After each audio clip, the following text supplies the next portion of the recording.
지난 3월 한 달 동안에만 국제 원자재 가격이 평균 5% 이상 상승을 했습니다.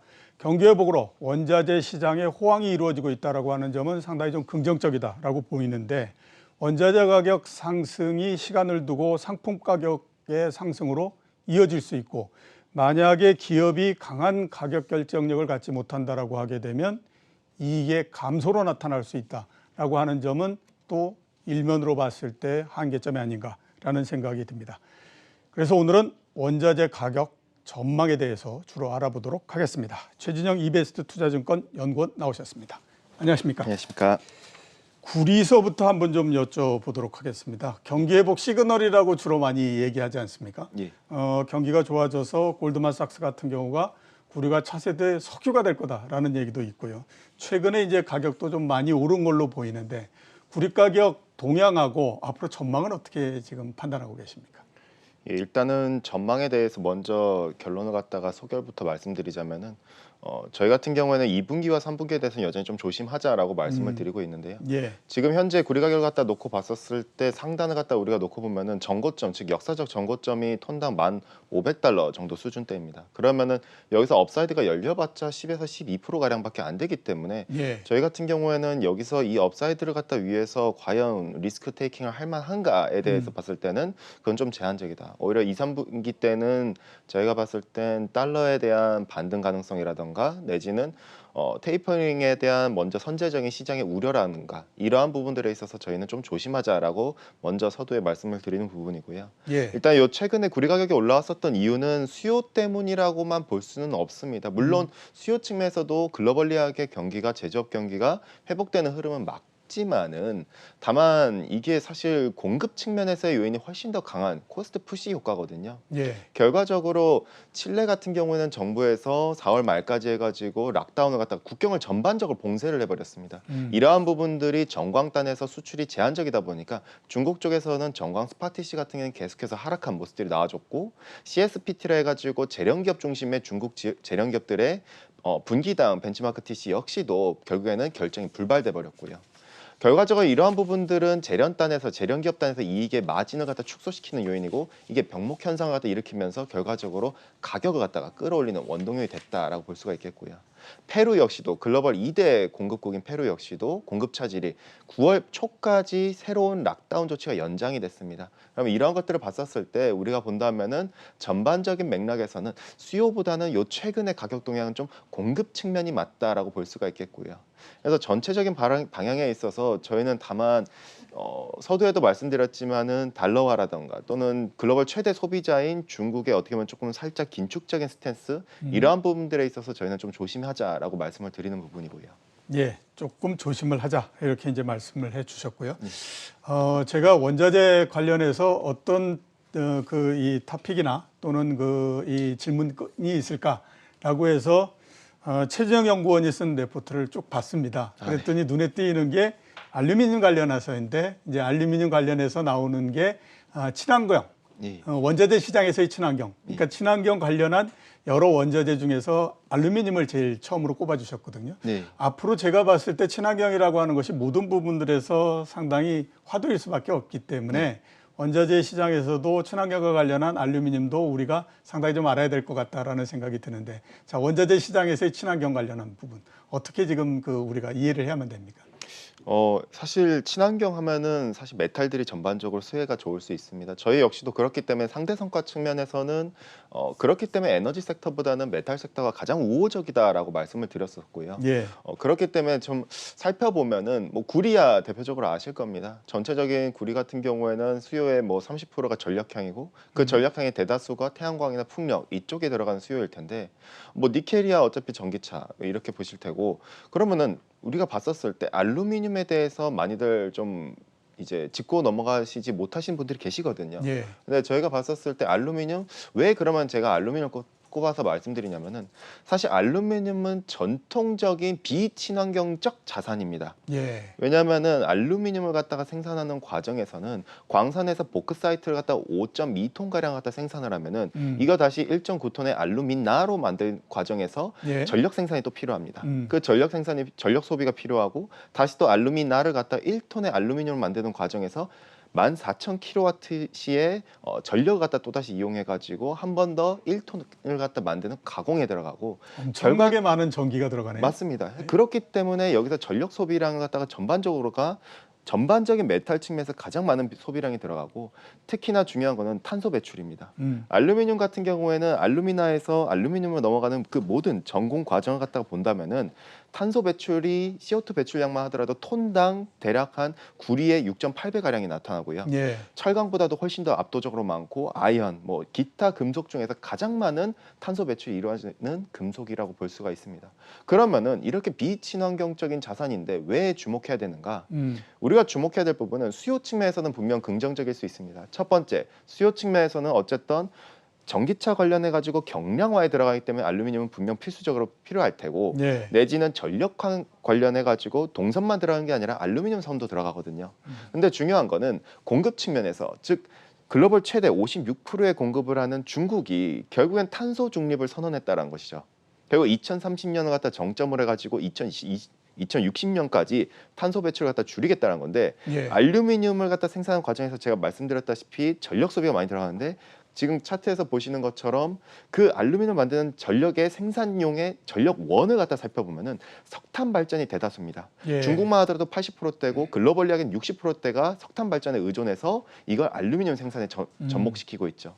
그러면은 중국이 글로벌 최대 공급국인 중국이 탄소 배출을 갖다 억제한다. 결과적으로 그런 공급 측면에서는 점진적으로 계속 공급이 타이트해진다는 걸 우리가 알 수 있습니다. 예. 알루미늄 같은 경우에는 지금 재련 기업들 측면에서 재련 이익을 갖다 저희가 추산을 했었을 때 지금 역사적으로 13년 내 최고치까지 와 있거든요. 예. 즉 기업들이 이익을 남기고 있음에도 불구하고 공급이 제대로 이루어지지 못하고 있습니다. 왜? 이 같은 탄소 중립, 친환경적인 정책 자체가 예. 방향성이 공급을 갖다 타이트하게 만드는 방향성을 볼 수 있겠고 우리가 대표적인 사례로 미국이랑 비교하시면 될 것 같은데 미국 역시도 도쿄 의정서 이후에 전반적으로 글로벌 주요 공급국 중 하나였는데 탄소 배출이 줄어들었던 방향을 보였습니다. 그래서 우리가 미국과의 사례를 갖다 놓고 본다면은 이 같은 방향, 즉 구리나 이런 것들은 수요 측면에서 좀 더 매력적이지만은 알루미늄 수요도 있지만은 공급 측면에서도 매력적인 자산이다. 해서 친환경 이슈에 있어서도 알루미늄도 우리가 좀 주목하자라고 보시면 될 것 같고요. 예, 알겠습니다.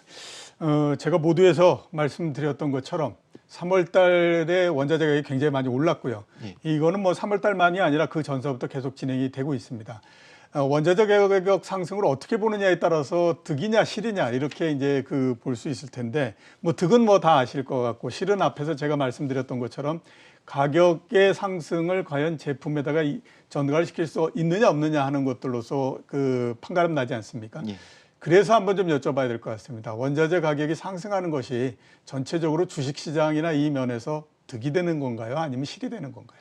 저는 사실 실이 좀 더 맞다고 실이 보고 좀 있습니다. 많다. 예, 예. 그러니까 저희가 지금 가파른 이제 물론 경기가 회복되는 건 맞습니다. 글로벌리하게 경기가 회복되는 건 맞지만은 다만 그 회복에 있어서 적정한 가격 레벨이 있거든요.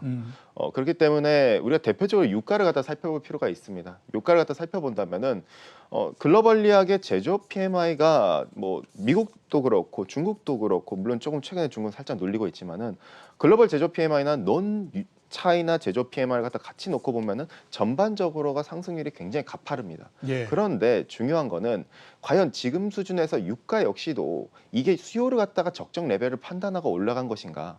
저희는 그렇게 보고 있지 않는 이유가 최근에 유가가 조정이 나와줬습니다. 그러면 예. 이 조정이 나왔었다는 거는 수요 회복만으로는 설명이 안 된다는 거예요. 즉 자그마한 공급 이슈에도 굉장히 취약하다는 걸 우리가 알 수가 있습니다. 그렇기 때문에 조그마한 공급 이슈가 나와줘도 즉 오펙 플러스가 감산에 대해서 조금 속도 조절한다. 뭐 이런 얘기만 나와줘도 충분히 충격을 갖다 받을 수 있는 오펙 플러스 없이는 수급 재균형을 논할 수가 없는 것이 유가거든요. 그럼 우리가 전반적으로 이렇게 봤었을 때 수요 측면에서 우리가 접근한다면은 그럼 감산을 통해서 올라온 유가이기 때문에 즉 코스트 푸시로 올라온 유가이기 때문에 우리가 최근에 이머징들이 그럼 어떻게 생각하는지를 봐야 됩니다. 대표적으로 글로벌 제조업 국가 중에 유가에 가장 밀접한 영향을 지닌 인도로 대표될 수 있는데 인도 석유 장관 같은 경우는 요 최근에 사우디랑 굉장히 반목을 갖다가 지니기 시작했습니다. 왜?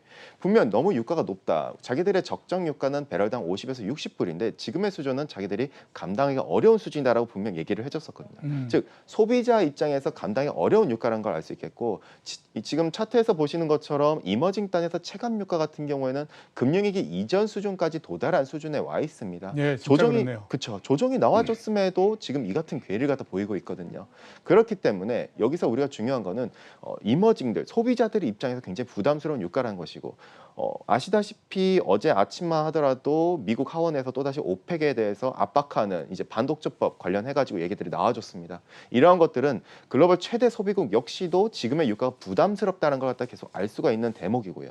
미국이 이제부터 드라이빙 시즌에 들어가는데 여기서 그럼 소비가 더 많이 들어갈 텐데 그러면은 여기서 유가가 더 올라간다? 그럼 소비자 일단에서 더 많은 부담이 될 테고 결과적으로 수요가 회복하는 속도를 갖다가 둔화시키는 요인이 될 수가 있기 때문에 이건 유가만 사례를 갖다 우리가 놓고 봤을 때 좀 득보다는 실이 조금 더 많다라는 걸 우리가 조금씩 이해할 수 있는 그러한 부분이지 않겠는가라고 보시면 될 것 같고요. 예, 원자재 가격 상승이 득이 된다라고 하는 거를 아마 이때에 제가 생각했을 때는 논리가 만들어지지 않았나라는 생각이 드는데 2000년대 중반에 중국을 비롯한 신흥국들이 세계 경제에 들어오면서 그때의 그 유가가 배럴당 150달러까지 올라갔지 않습니까? 그때 주가가 같이 올라갔거든요. 그러니까 아마 사람들이 그때 생각을 하고 있는 것 같은데 원자재 가격이 상승한다라고 하는 것은 코스트가 올라가는 부분이기 때문에 당연히 이게 별로 그렇게 좋을 거는 없다라는 생각이 저도 좀 많이 듭니다. 자, 그리고 한번 그 마지막 질문을 좀 드려야 될 것 같은데 지금 원자재 가격 상승의 가장 큰 동력은 역시 이제 중국이 여러 원자재들을 모두 다 빨아들이기 때문 이런 부분이 아닌가라는 생각이 드는데요. 앞으로도 중국의 원자재 수요 계속해서 늘고 이렇게 전망을 하십니까? 어떻게 판단하십니까? 저희는 그렇게까지는 못한다라고 보고 있습니다. 물론 여전히 글로벌에서 최대 원자재 소비국이고요. 앞서서 언급하셨다시피 중국이 그동안 수입량이 많아지고 있는 부분도 그렇고 그렇기 때문에 사람들이 원자재 슈퍼사이클을 기대했었을 때 과거 2005년부터의 그리고 2010년까지 그 사이의 슈퍼사이클을 기대하신 분들이 많으실 겁니다. 근데 거기서와 지금과의 차이점이 있다면은 당시에는 중국이 2000년부터 어떻게 보면은 WTO에 가입을 하게 되고 거기서 이머징이 이제 들어오게 되고 시장에 들어오게 되고 중국 같은 경우에는 제조업 GDP 대비 제조업 비중이 급격하게 팽창을 하면서 2000년도 때 차화정 랠리를 만들어냈습니다. 그렇지만 2015년을 갖다 기준으로 뉴노멀을 갖다 선언을 하고 공급 사이드 개혁을 갖다 시작한 중국이 이젠 서비스업 쪽으로 점진적으로 확장하는 분위기를 만들어내고 계속 이어지고 있거든요. 그렇기 때문에 과거와의 우리가 슈퍼사이클을 논하기도 어려운 뿐더러 중국 주도의 뭔가 원자재 소비 사이클을 갖다 만들어내기에도 굉장히 좀 한계에 와 있다. 그럼 요 최근에 중국이 수입을 갖다 많이 한 건 계절적인 측면이 저는 더 강하다 봅니다. 결국에는 리스타킹이죠. 리스타킹 수요가 있기 때문에 재고를 갖다 급격하게 비축을 한 것이고요. 그러면 이게 추세적으로 이어지기는 좀 제한적인 부분일 테고요.